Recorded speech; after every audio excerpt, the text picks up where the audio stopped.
Hey guys, welcome back to the Clack Shack. I made it through last night's event. The weather was great. No complaints.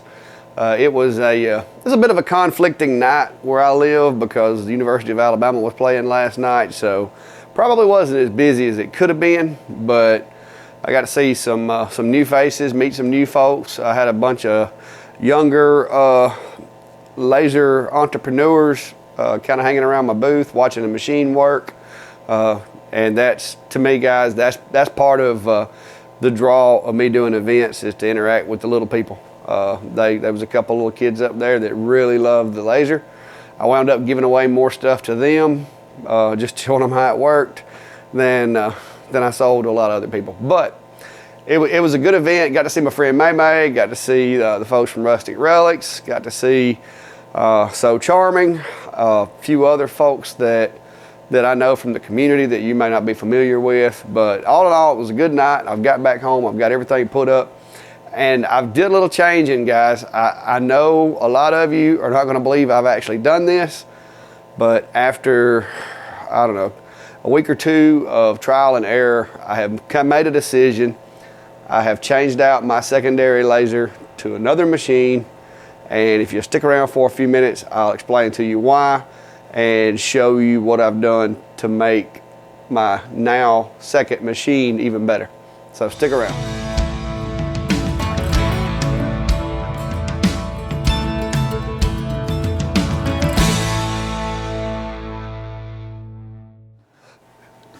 All right, guys, like I said, as y'all know, I have had my 10 watt has been the same machine for a little over, right around a year now, since the D1 first came out.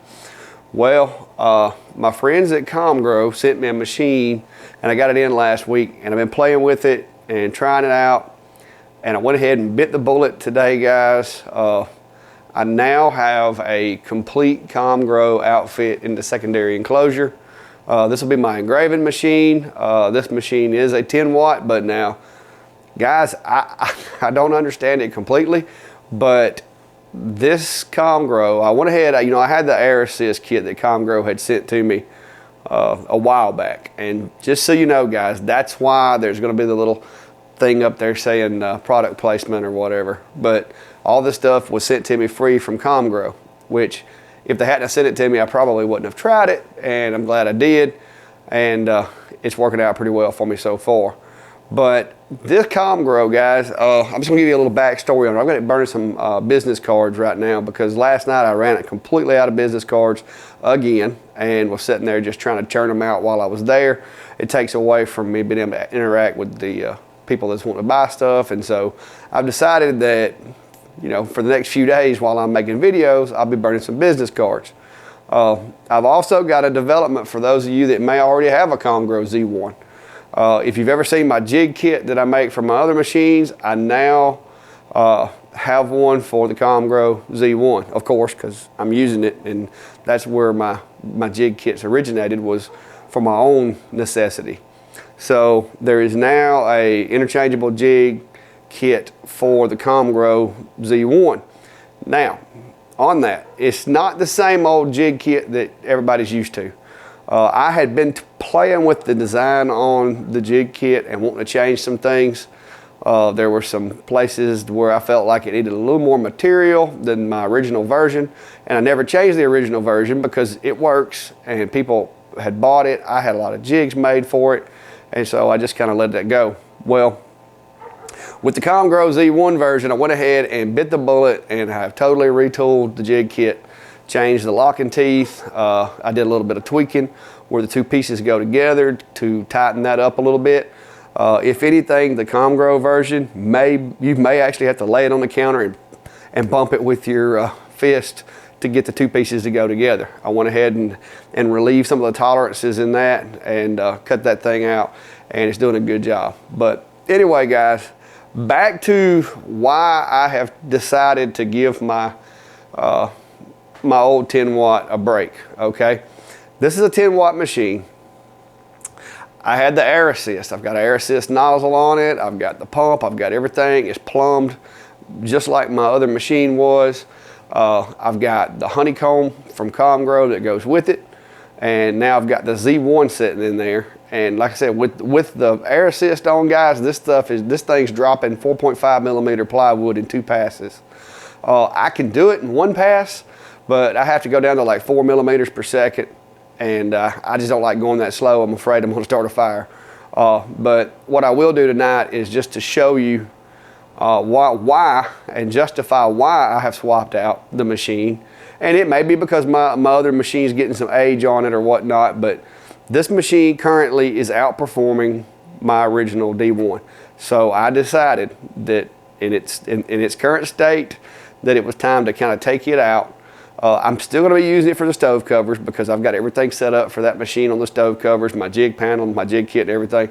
So I'll still be using it for the stove covers. But as far as having a permanent home in the enclosure, it's out of the enclosure. I'm going to try to keep it out of the weather, keep it put up. Currently, it's sitting in the enclosure on the portable clack shack, which is still in the shop until I get somewhere to put it, just to kind of keep the cats out of it and keep the dust off of it. But there's only a couple of things, and I've told you the good things that I like about the Comgrow so far. So let me go ahead and tell you the things that I don't like about it and the things that I think I have room to improve. One thing that you'll notice when you look at it is the focus mechanism. It has 4 thumb screws that you have to loosen and slide the entire carriage up and down. Now, that was a bit of a hassle, but it was okay. You know, it had the piece of material that you put under there, and you let it down until the shield hits it, and then you tighten it up, and that's that. Okay? Well, the only problem is Comgrow didn't think about the fact that their air assist, when you put their air assist on, you have to take that cover off, and that cover, you can't put it back on. It doesn't have a hole in it. There's no way of putting the cover back on there.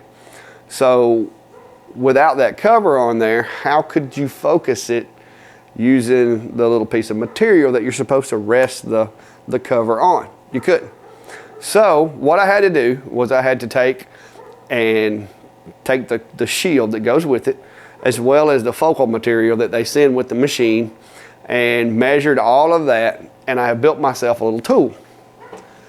And this tool, I'll demonstrate it in a little bit, guys, but I've actually got a screw inside my machine where this thing sits. This tool is basically my new way, and it makes it actually easier than it was using the little piece of material, because this actually will help make sure that the laser is level as well.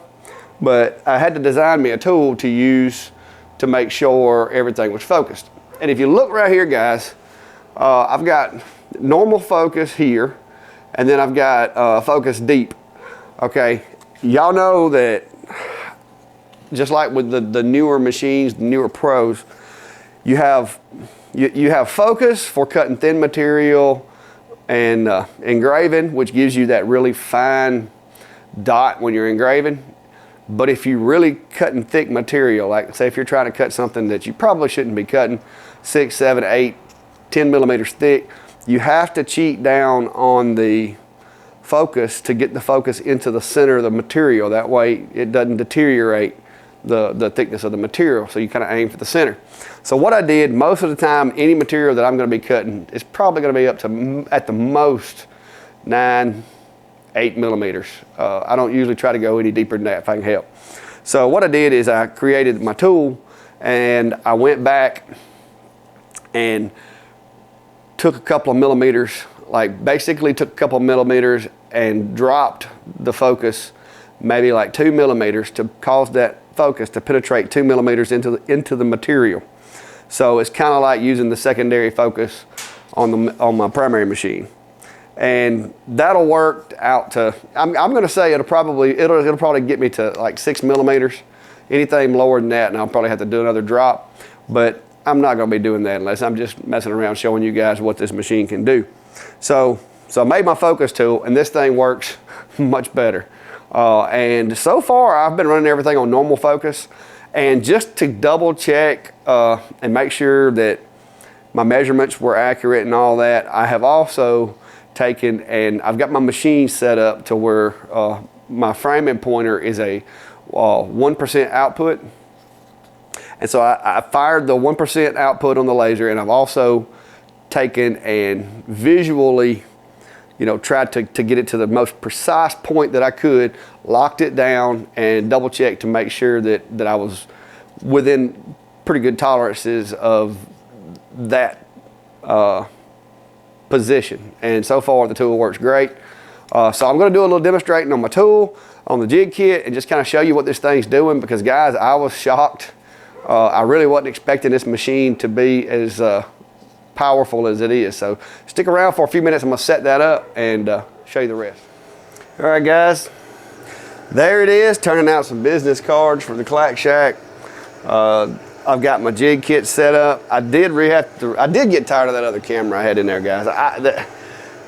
It's the same, I ordered the exact same camera for this enclosure as I had in this enclosure, and I don't know if Amazon messed me up or if the Amazon store messed me up or what, but I never could get the quality out of this camera that I had here as I could my primary. So I wound up canning that camera, and I went with one of the fisheyes that I've been using in my other enclosures for the lower profile.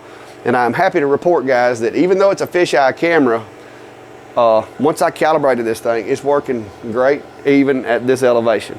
So I'm gonna move you over here and let you see what the inside looks like, give you a little closer view. It may get a little shaky, guys, but I wanna make sure you see exactly what we got going on in here.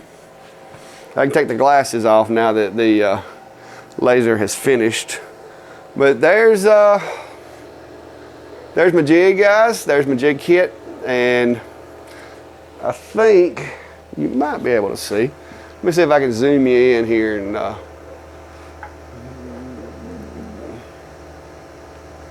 see if I can zoom you in. Oh yeah. But there's my cards. I just burned 9 cards. And as you can see, guys, right there, the locking jig's a little different. I went with a round insert with a little bit thicker legs. They seem to be pretty sturdy. It's a little easier to get loose, but that back where the joint where they go together at, I really stepped it up on the snug fit of that thing. So if you do download this, be aware, those 2 back pieces on the locking panel back there will require some persuasion to go together. But once you get them together, they're not gonna be loose. All right, guys, just to demonstrate my little apparatus I have built here. Let me find my focusing tool. The way that this worked before, you can see the air assist nozzle. This is Comgrow's D1 X1 air assist kit. I've had it for a while. It was actually the very first thing Comgrow ever sent me, but I didn't have a Z1 to put it on, so I've been running it on my D1. Well, now that I got the Z1, I've got it installed. It's working well. But the only problem is this cover that goes on here. You cannot put it back on there, and that was kind of how the machine was designed to be focused. But never fear, guys, I have my focusing tool, and like I said, it's got 2 different sides, guys, and this is basically one side just steps you down lower than the other side. Okay, this side's maybe like 1 millimeter, 2 millimeters lower. This is the normal focus. So the way this works is it's simply, when you loosen you got to loosen all 4 of these little thumb screws, and this was a little cumbersome at first, but once I built this, it actually helps hold it in place, so it's a little easier. So you raise the machine up. This little piece right here just slides against the front. It's made to fit the bottom and the top between this plexiglass and the bottom of the module, and it just slides on there. It's not tight, but it is snug enough it'll stay in place. And then you just lower the machine down. Okay, kind of like the kickstand, but this is kind of a DIY, her DIY approach. But once you get it to where it's sitting. You can also, this machine has a little bit, I don't know if I can do it or not, but you can see it's got a little bit of a wobble to the way it mounts. So I wasn't crazy about that, but by using this, I can actually put that up there snug against it, let it set flat against the bottom, and then what I generally do is just tighten the top 2 first, and then I'll reach up, tighten the bottom 2, and then you just slide it out. And then I got me a nifty little hook right there to hang it on. But the machine works well, guys. I haven't got any complaints other than that was my biggest complaint, is that focusing apparatus. But with my little tool, I've got my little tool place over here to see it. So far it's doing a pretty good job. And these are business cards that just came off the machine. I haven't wiped them down or anything like that. So let me grab something to wipe them off with here. So these are the anodized aluminum business cards, guys, and that's what it looks like straight off of the machine. That's what you get right there. But give me just a second. Let me spray this thing with some glass cleaner. And I use that stuff for everything, guys.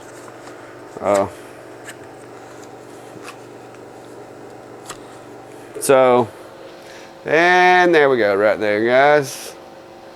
One more business card. And like I said, not a lot of information on the business card because I don't have a phone number I want people calling. I route them to the website. But this is my 9 business card jig that I have. And go ahead, and as you can see, they all turned out just great. And I didn't do anything with the LPI, guys. That was, let me bounce over here and look at the settings for a second, so that I don't tell you a fib. That is 127 LPI, guys, on anodized aluminum. 127 LPI. The power settings on this, for any of you that do have one of these machines, believe it or not, that is 100 speed at 100% output, and it cleaned it. Like, there is no, and the detail is surprising. So that is why, guys, I have decided to give this machine a try for a while. I'm a little blown away by this thing, and it does have limit switches, and I'm going to go ahead and show you. We're going to play around with it for a minute, and I'm going to show you how they work. But I mean, consistently cleaning this anodized aluminum.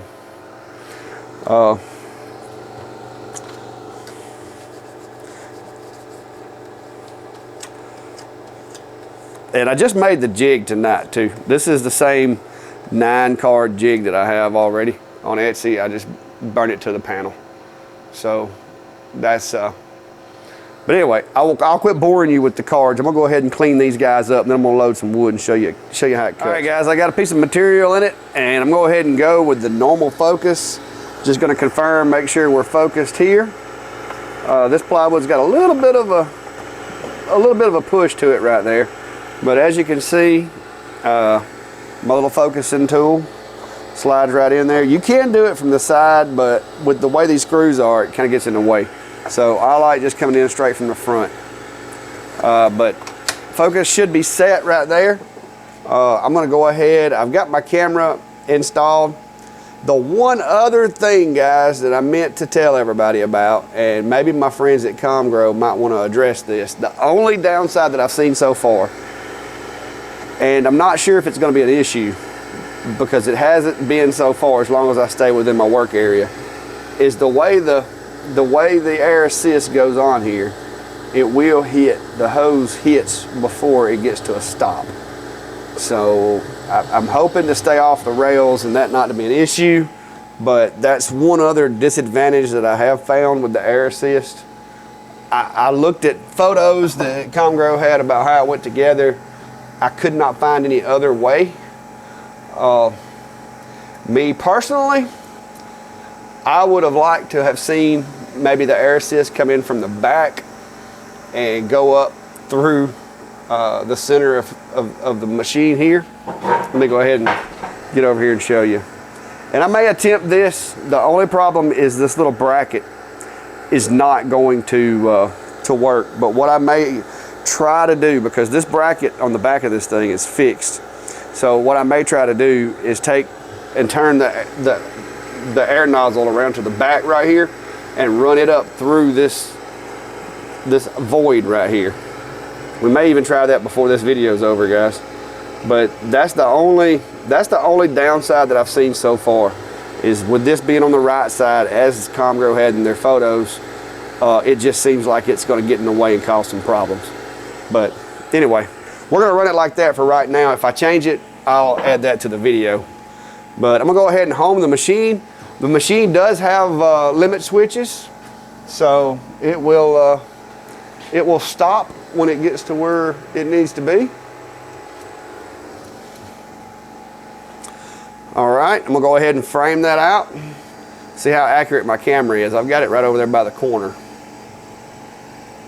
Yeah, I'm gonna have to recalibrate that camera. I moved it after I had placed it. That's not bad. All right, I'm gonna go ahead and send this, but what my speed on this one, guys, I'm gonna go ahead and show you a 1-pass drop on this thing. I'm gonna slow it down to 4 millimeters per second, and I'm only gonna do 1 pass. And we'll see what we got. And I'm using the Comgrow Air Assist, and I've got it's got a variable speed control on the cable, and I've got the power turned all the way up on the Air Assist controls. So this is 100% output at 4 millimeters per second. And as you can see, guys, that's a drop. All right, I'm gonna go ahead and run it again. 4 millimeters per second at 100% output.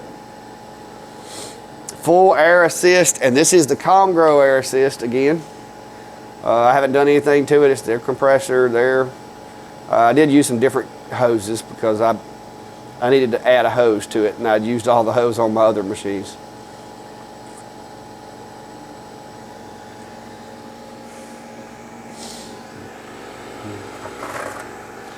All right, before I knock it out of there or anything, there's the cut, if you can see that. There you go. So I'm gonna run the speed this time up to 5 millimeters per second.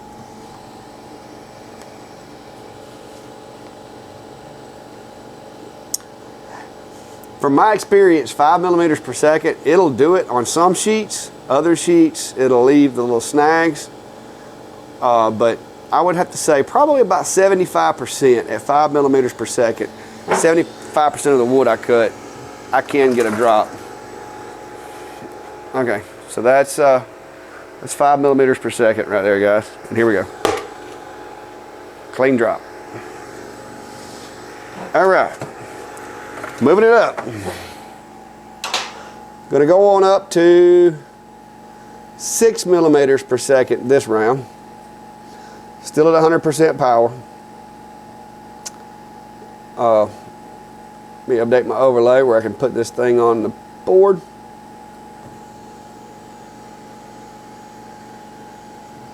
This is where it's probably going to get a little shady.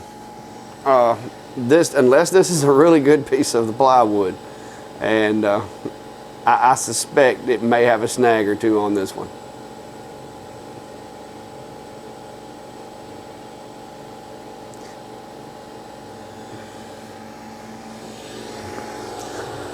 All right, there's the front of the cut, guys. Like I said, Air Assist is doing his job. The back, you can see it's got a few little tiny spots trying to hold right there, and that's the threshold to me to where it's still functional. I mean, you can still knock it out. It falls out, but you get those little fuzzies right there. So I would not recommend going any faster than that with this machine and 4.5 millimeter material. I've been sticking to the 4 millimeters per second, and that seems to be working really well. One more thing that I will do, because when I focused it, I did not do a focus for cutting. So this is actually, I've got it set up for engraving. So I'm gonna run this real quick, try to run this logo here. And I'm gonna shrink it kind of small, just so that we can show, wait a minute, I did not take my little red square out of that, my red circle out of there. Let me delete that guy. Rehoming. And it's got a smooth rehome with the limit switches. It just kind of, it hits the switches, it backs up and hits them like maybe once or twice more, and then it stops. So I'm gonna go ahead and frame this. This is gonna be an engrave. Oh, not right there, it's not. Somebody forgot to update their overlay. I'm gonna move it over to the other corner.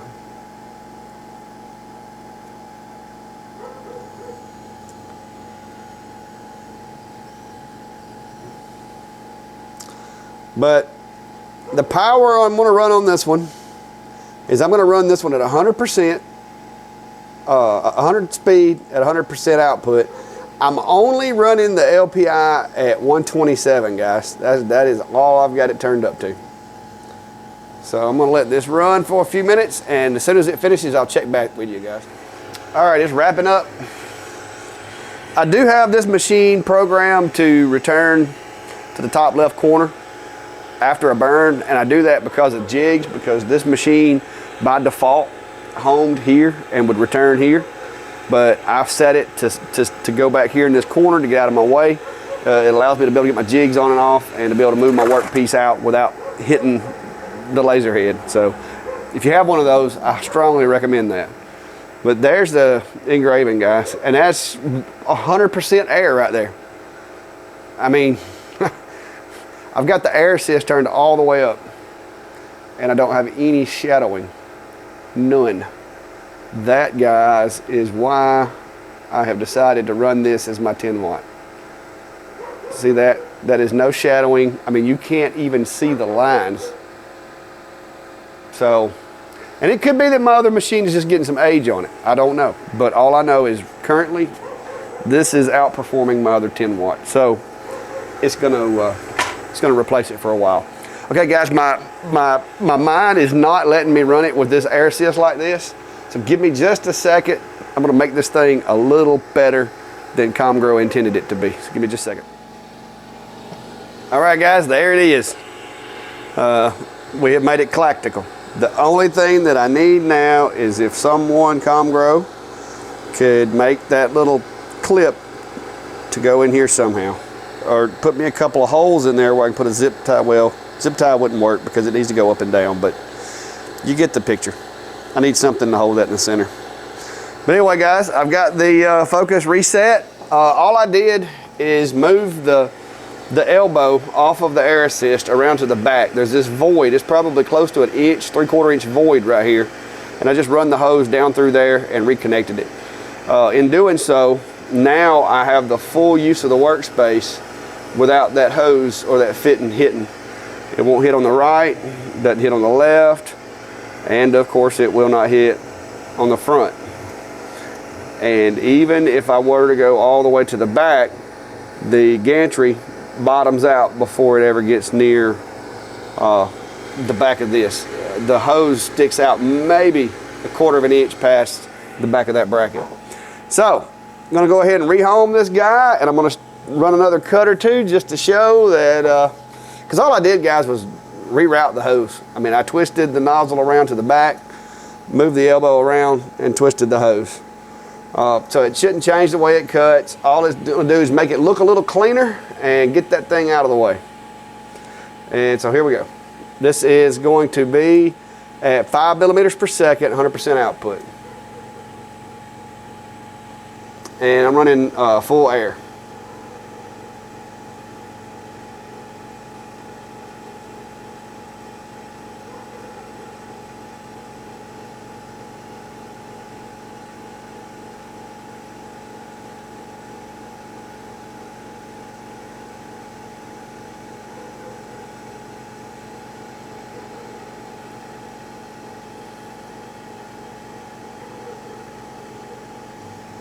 I don't know if you can see that, but that was a drop. So that should just fall. Well, maybe it fell this way. There we go. But for a 10 watt, guys, I am very impressed.